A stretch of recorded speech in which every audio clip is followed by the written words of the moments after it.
Guys, ഇന്ന് നമുക്ക് കുറച്ച് ചോറ് കഴിക്കാം. രാത്രിത്തെ ഡിന്നറാണ്.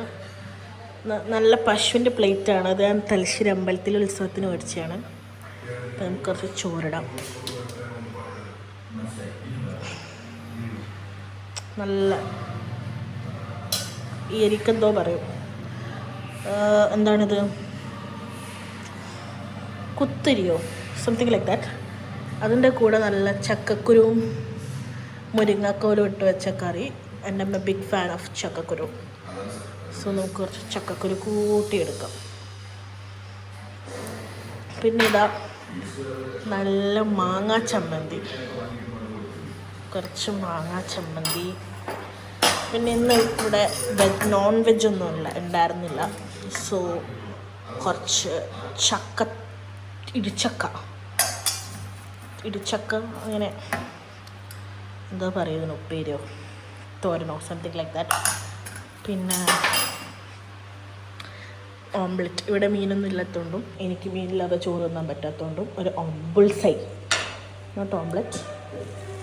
ഇനി ഞാനിങ്ങനെ ഇവിടെ നിന്ന് കാണുന്നുണ്ടെങ്കിൽ എവിടെ നമ്മുടെ ചോർക്ക് ഇങ്ങനെ മേശയൊന്നും നോക്കണ്ട കേട്ടോ. ഞാനിവിടെ ഒറ്റയ്ക്കേ ഉള്ളൂ, ഇവിടെ ആരുമില്ല. നല്ല തുറമാങ്ങ ഞാനിങ്ങനെ ഇട്ട് വെച്ചാണ്. അത് നമുക്ക് എടുക്കാം. തുറമാങ്ങ ആക്ച്വലി ഞാൻ കഴിഞ്ഞ മാങ്ങ സീസണിന് ഇട്ടിട്ട് വച്ചതാണ്. ലൈക്ക് ഇത് പുതിയ ഈ ബോട്ടിലല്ല, വലിയ ബോട്ടിലായിരുന്നു ഉണ്ടായേ. അത് ഞാൻ തീർന്നപ്പം ചെറുതിലേക്ക് ആക്കിയതാണ്. കുറച്ച് മതി, കുറേ കഴിക്കാം. പിന്നെ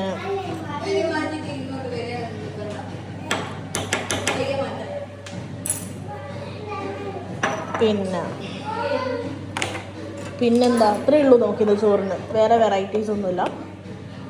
അപ്പം നമുക്കിതിനൊരു ഡ്രിങ്കും കൂടി സെറ്റ് ചെയ്യാം. ഞാൻ ഡ്രിങ്ക് ഓൾറെഡി സെറ്റ് ചെയ്ത് വെച്ചിട്ടുണ്ട്. ഞാൻ വേണേൽ നിങ്ങൾക്ക് കാണിച്ചു തരാം. ആക്ച്വലി ഇതാണ് നമ്മുടെ വീട്ടിലെ കിച്ചൺ. അത്ര അലങ്കോലമെല്ലാം തോന്നും. ഇതൊക്കെ ഞാനിപ്പോൾ എടുത്തിട്ട് കേട്ടോ. ഇത് ഞാൻ ലൈമും സോൾട്ടും കൂടെ ഇട്ടിട്ട് മിക്സ് ചെയ്ത് വെച്ചിട്ടുണ്ടായതാണ്. നമുക്കിതിലേക്ക് കുറച്ച് സോഡ പൊട്ടിച്ച് വെച്ചാലോ. നമുക്ക് ഫ്രിഡ്ജിൽ സോഡ ഇരിപ്പുണ്ട്. യെസ്, കുറച്ച് സോഡ നമുക്ക് ഒഴിച്ചു കൊടുക്കാം. അപ്പം നല്ല ലൈം സോഡ റെഡിയാവും. പൊട്ടി ആ ഒച്ച നിങ്ങൾ കേട്ടോ, പൊട്ടുന്ന ആ ഒച്ചയുടെ ഫാനാണ് ഞാൻ. അപ്പോൾ ഇത് നമ്മൾ നല്ല ലൈം സോഡ സെറ്റ് ചെയ്തെടുത്തു.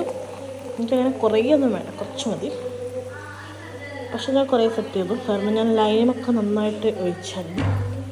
അപ്പോൾ ഏകദേശം ഒരു 3/4 ഗ്ലാസ് ലൈം സോഡയും സെറ്റ് ചെയ്തു. അപ്പം നമ്മുടെ ഇന്നത്തെ ഡിന്നർ ഇതാണ്. ലൈം സോഡ ആൻഡ് പശുവിൻ്റെ പ്ലേറ്റിൽ നല്ലൊരു ഗ്രീൻ വെജിറ്റബിൾ ഡിന്നർ അല്ല, ഒരു നോൺ വെജ് ഇല്ലാത്ത ഡിന്നർ. ഞാൻ വീഡിയോസ് അങ്ങനെ എഡിറ്റ് ചെയ്യാറില്ല, അതുകൊണ്ടാട്ടോ ഇങ്ങനെ കഷ്ടപ്പെട്ട് എഡിറ്റ് ചെയ്യണമെന്നും വലിയ. അപ്പോൾ നമ്മുടെ ലഞ്ച് ഇതാണ്. എനിക്ക് മുട്ട പൊട്ടിക്കുന്ന ASMR വേണമെങ്കിൽ കമൻറ്റ് ചെയ്യൂ. അപ്പോൾ ബൈ.